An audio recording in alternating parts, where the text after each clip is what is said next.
بسم اللہ الرحمن الرحیم۔ السلام علیکم ناظرین، تاریخ کے صفحوں میں گم اسلام کے ہیروز کی تلاش میں آج ہم جس عظیم سپاہی کا ذکر کریں گے وہ مالٹا اور ٹیونس کا فاتح الوک علی پاشا ہے، اور جانیں گے کہ کس طرح الوک علی پاشا نے ایک ہاری ہوئی جنگ میں 30 سے زائد بحری جہازوں کو بچایا۔ بحری جہازوں کی دنیا پر ترکوں کے عظیم راج کی داستان جسے آج تک اہل مغرب نہیں بھولے، لیکن افسوس صد افسوس ہم مسلمان ان عظیم ہستیوں کو بلائے بیٹھے ہیں۔ عثمانی نہ صرف زمین بلکہ سمندر کے ماہر جنگجو بھی تھے، اور یہ ضرورت اس سے پہلے کسی مسلم سلطنت نے نہیں محسوس کی تھی۔ اہل مغرب ان عظیم عثمانی ایڈمرلز کو بحری ڈاکو کہتے تھے، کیونکہ جنہیں کفار لوٹ مار کہتے ہیں انہیں مسلمان مال غنیمت کہتے ہیں۔ میں ہوں سکندر حیات اور آپ دیکھ رہے ہیں کاوش ٹی وی۔ تمام نئے آنے والے دوستوں سے درخواست ہے کہ وہ کاوش ٹی وی کو سبسکرائب کر لیں اور بیل آئیکن کو ضرور کلک کریں تاکہ ہر نئی آنے والی ویڈیو کا نوٹیفیکیشن آپ کو سب سے پہلے ملے۔ ناظرین، مالٹا اور ٹیونس کا فاتح الوک علی پاشا اٹلی کے جنوبی علاقے کلابریا میں 1519 عیسوی میں پیدا ہوا۔ اس کا مقام پیدائش ساحلی علاقہ لی کیسٹیلا تھا۔ وہ عیسائی مذہب سے تعلق رکھتا تھا۔ وہ 1538 عیسوی میں خیر الدین باربروسا کے ہاتھوں قیدی بنا۔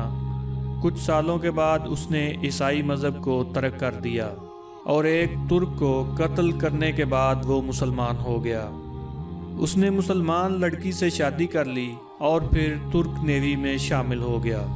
ناظرین، وہ بہت تیزی سے ترقی کر کے الیگزینڈریا کے بحری بیڑے کا کمانڈر بن گیا۔ بعد ازاں تریپولی کا گورنر بنا دیا گیا۔ اس نے اطالوی ساحلوں پر تباہی پھیلا دی تھی، نہ صرف جنوبی اطالیہ کے ساحلی علاقے بلکہ مالٹا، سسلی، کوریسکا، جنیوا اور آج کا فرانس اس کی تباہ کاریوں کا نشانہ بنے۔ اس نے وہاں کے باشندوں کو غلام بنا لیا۔ کئی بڑے بڑے نامور لوگ اس کے غلام ہوئے۔ ناظرین، 1565 عیسوی میں مالٹا کے محاصرہ کے دوران وہ مرتے مرتے بچا۔ اس نے 1571 عیسوی میں کروشیا کو فتح کیا اور بحری بیڑے کے سب سے بڑے خطاب ایڈمرل کا مستحق ٹھہرا۔ 1571 عیسوی میں جنگ لیپانتو کے موقع پر ترک سلطان معین زادہ علی پاشا مرکزی بیڑے کی کمان کر رہا تھا۔ دوسرے بیڑے کی کمان مراد راگوت اور تیسرے بیڑے کی کمان الوک علی پاشا کے پاس تھی۔ اس کا مقابلہ طاقتور دنیا کے متحدہ بیڑے سے تھا۔ مخالف فوج Venice, Sardinia, Italy, France, Spain اور برطانیہ کے بیڑے پر مشتمل تھی۔ اس بحری جنگ میں افرادی قوت کی شدید کمی کے باعث ترک فوج سنبھل نہ سکی، کیونکہ ترک بیڑا صرف وینس کے بیڑے کے برابر تھا۔ اس جنگ میں ترکوں کو شکست ہوئی۔ علی پاشا کا پرچم عیسائیوں کے ہاتھ لگ گیا، جو آج بھی پیسا کے عجائب گھر میں موجود ہے۔ ناظرین، اس حصے کے تمام جہاز یا غرق ہو گئے یا دشمنوں نے قابو کر لیے۔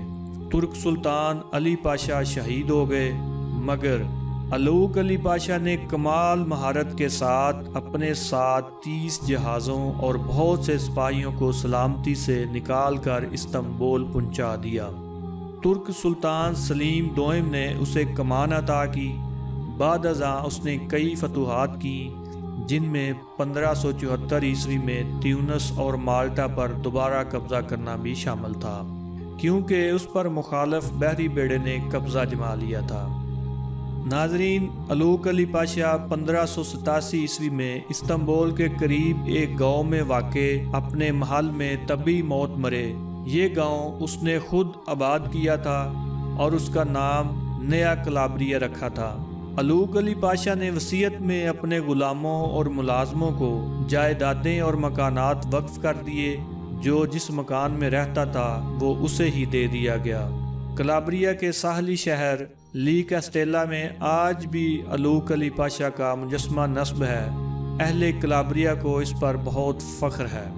ناظرین، یہ تھے اسلام کے اصل ہیرو، اصل سپاہی، جنہوں نے اتنی بڑی بڑی فتوحات کی، لیکن اسی طرح کے بعض ہیرو تاریخ کے صفوں میں گم ہیں۔ اللہ تعالیٰ ان ہیروز کی مغفرت فرما کر ان کے درجات بلند فرمائے، آمین۔